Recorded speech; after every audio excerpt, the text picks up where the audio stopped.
சின்ன மருமகள்ல அடுத்து நடக்க போகுதுன்னு வாங்க பார்க்கலாம். இங்கே தாமரைக்கு போட்டுக்கிற ட்ரெஸ் இல்லை. இங்கே பாரு, எனக்கு போட்டுக்கிற ட்ரெஸ் இல்லை. நான் கட்டின சேலை எத்தனை நாளையே கட்டியிருக்கிறது. எங்கள் அம்மாவுக்கும் போட்டுக்கிறதுக்கு ட்ரெஸ் இல்லை. எங்கள் மாமா வீட்டுக்கெல்லாம் போனால் எதுவும் தர மாட்டாங்க. எங்களுக்கு போட்டுக்கிறதுக்கு ட்ரெஸ் வேணும், அதனால நாங்கள் ட்ரெஸ் வாங்கணும், காசு இருந்தால் கொடு அப்படின்னு சொல்லி தாமரை கேட்கவும், என்னமோ நீ கொடுத்து வச்ச மாதிரி கேட்குற. நானே எனக்கு பிச்சை எடுத்தது பத்தாதுன்னு சொல்லி 2-3 பேர்கிட்ட கடை வாங்கி தான் இப்போ இருக்கிற இந்த வீடு பத்தாதுக்கு உங்களுக்கு காலை சாப்பாடு, மதிய சாப்பாடு, நைட்டு சாப்பாடுன்னு சொல்லி எல்லாத்துக்கும் என் ஃப்ரெண்ட்ஸு கிட்ட கடை வாங்கிட்டு வந்து கொடுத்தா இப்போ நம்ம ட்ரெஸ் வாங்கணும்னு சொல்லி காசு கேட்குற அப்படின்னு காமி ஸ்பீச்சை சொல்லவும், தாமரையும் சாவித்திரியும் பார்த்தா மாற்றி மாற்றி பார்த்துக்கிறதுக்கு, என்னம்மா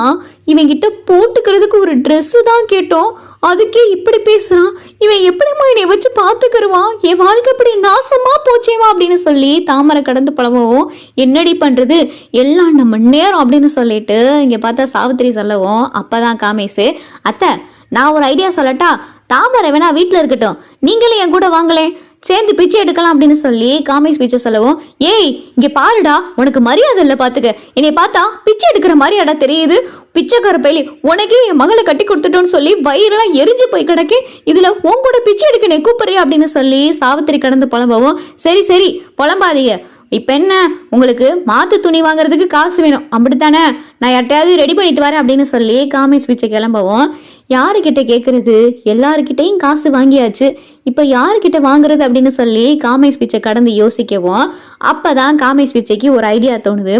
பேசாட்டில் ஈஸ்வரி அம்மா கிட்ட காசு கேட்டா என்ன அப்படின்னு சொல்லி ஈஸ்வரிக்கு பார்த்தா காமேஷ் பிச்சை ஃபோனை போடவும், காமேஷ் பிச்சை நம்பரை பார்த்ததுமே ஈஸ்வரி ஃபோனை எடுக்கலாமா வேணாமான்னு சொல்லி யோசிச்சுக்கிட்டு இருக்கு.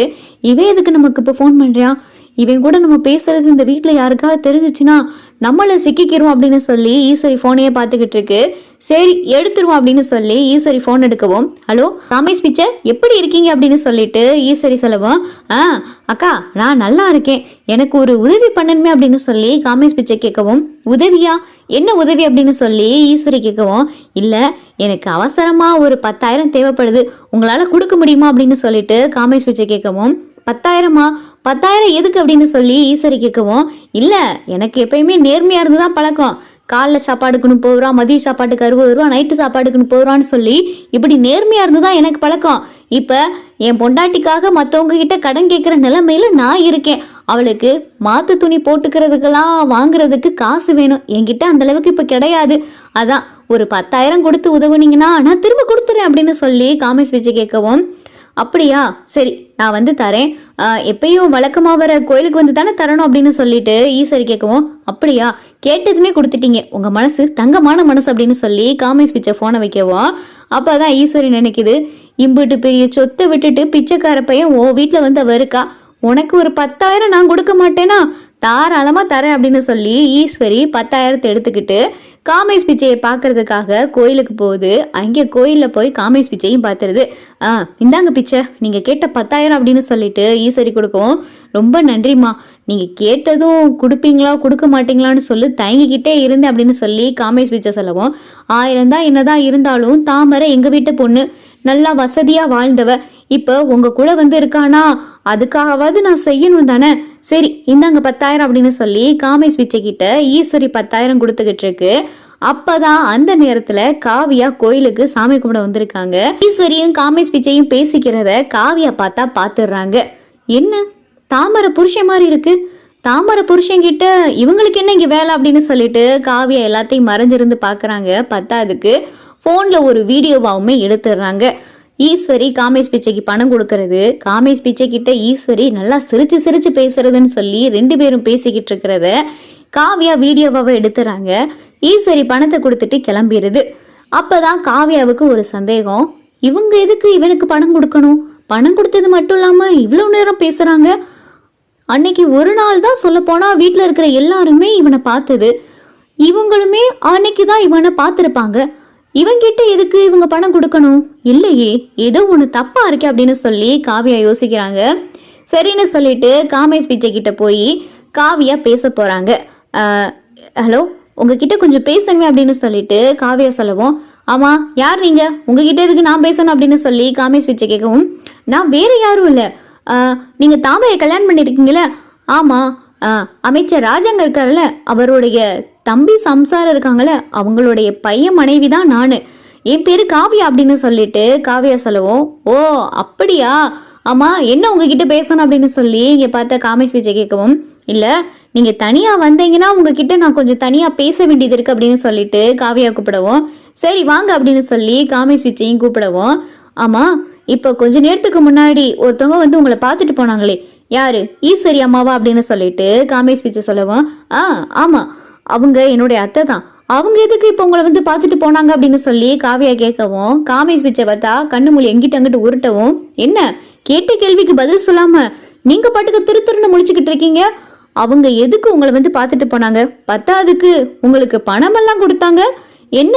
உங்களுக்கு பணம் கொடுக்குற அளவுக்கு உங்களுக்குள்ள அப்படி என்ன அப்படின்னு சொல்லிட்டு காவியா கேட்கவும், ஐயோ அப்படியெல்லாம் இல்லையே, அவங்க எனக்கு பணமே கொடுக்கலையே அப்படின்னு சொல்லி காமேஷ் விஜய் சொல்லவும், பணம் கொடுக்கலையா, கொடுத்ததுதான் நான் பார்த்தேன்னு சொல்றேன், பணமே கொடுக்கலன்னு சொல்றீங்க, என்ன பொய் சொல்றீங்களா, பொய் சொல்லையிலே தெரியுது உங்களுக்குள்ள ஏதோ ஒண்ணு இருக்குன்னு, இப்ப உண்மையை மட்டும் நீங்க சொல்லலைன்னு வைங்க, என் மாமா கிட்ட எல்லா விஷயத்தையும் சொல்லிடுவேன் அப்படின்னு சொல்லிட்டு காவியை மிரட்டவும், ஐயோ அப்படிலாம் ஒண்ணும் கிடையாது, அவங்க கிட்ட நான் பணமும் வாங்கல, நான் கிளம்புறேன், எனக்கு வேலை இருக்கு போங்க அப்படின்னு சொல்லிட்டு காமேஷ் பிச்சை அந்த இடத்த விட்டு கிளம்பவும், யோ இல்லையா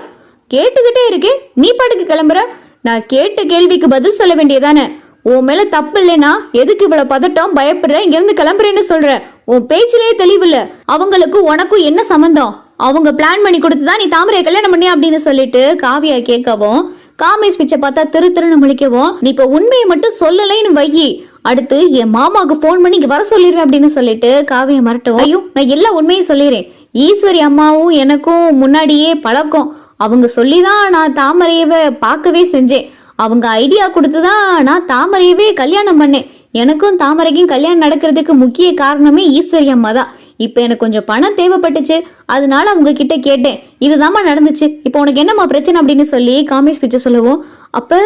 நீ தாமரையை காதலிக்கல அப்படின்னு சொல்லிட்டு இங்க காவியா கேட்கவும், நான் தாமரை முன்னப்ப பார்த்தது கூட கிடையாது, ஈஸ்வரி அம்மா மூலமா தான் எனக்கு தாமரையை தெரியும், இப்படி ஒரு அழகான பொண்ணு இப்படி பிச்சை எடுக்கிறவனுக்கு அமையுதுன்னா அந்த சந்தர்ப்பத்தை நான் பயன்படுத்திக்கிறேன்ல, ஈஸ்வரி அம்மா சொன்னது எனக்கு சரின்னு பட்டுச்சு, பிச்சைக்காரனுக்குலாம் எவன் பொண்ணு கொடுப்பான், இப்படி ஒரு அழகான பொண்ணுலாம் கிடைக்குமா, அதனால ஈஸ்வரி அம்மா சொன்னாங்க நான் செஞ்சேன் அப்படின்னு சொல்லிட்டு காமேஷ் பிச்சை சொல்லவும், அப்ப அவங்க தாமரை முன்னாடி நீ பணக்காரனா நடிக்கணும்னு அவங்க தான் உனக்கு ஐடியா கொடுத்தாங்களா அப்படின்னு சொல்லி காவியா கேட்கவும், ஆமா அவங்க தான் ஐடியா கொடுத்தாங்க, அவங்க தான் நான் தாமரையை கல்யாணம் பண்ற நிமிஷம் வரையே எனக்கு ஐடியா கொடுத்தது எல்லாமே அவங்க தான், தாமரை கழுத்துல நான் தாலி கட்டுறதுக்கு முக்கிய காரணமே அவங்க தான் அப்படின்னு சொல்லிட்டு ஈஸ்வரி தான் இதுக்கு எல்லா காரணம் அப்படின்னு சொல்லி காமேஷ் பிச்சை சொல்லவும், செய்யற வேலையெல்லாம் செஞ்சுட்டு யாருக்குமே எதுவுமே தெரியாத மாதிரி எப்படியெல்லாம் நடிக்கிறாங்க, இந்த விஷயத்த மாமா கிட்ட சொல்லியே ஆகணும், இதுக்கும் தாமரைக்கும் எந்த சம்பந்தமும் இல்லை, தாமரைய வேணும்னே இந்த பிச்சைக்காரன் தலையில கட்டணுன்றதுக்காக எல்லா திட்டத்தையும் போட்டது இந்த ஈஸ்வரி அத்தை, மாமா கிட்ட எல்லா விஷயத்தையும் சொல்லணும் அப்படின்னு சொல்லிட்டு காவியா பார்த்தா, சரி போதும் உன்கிட்ட எனக்கு எல்லா டீட்டெயிலும் கிடைச்சிருச்சு நீ போ அப்படின்னு சொல்லி காவியா சொல்லவும், காவியா வேகமா கோவத்தோட கிளம்பி இங்க வீட்டுக்கு வராங்க.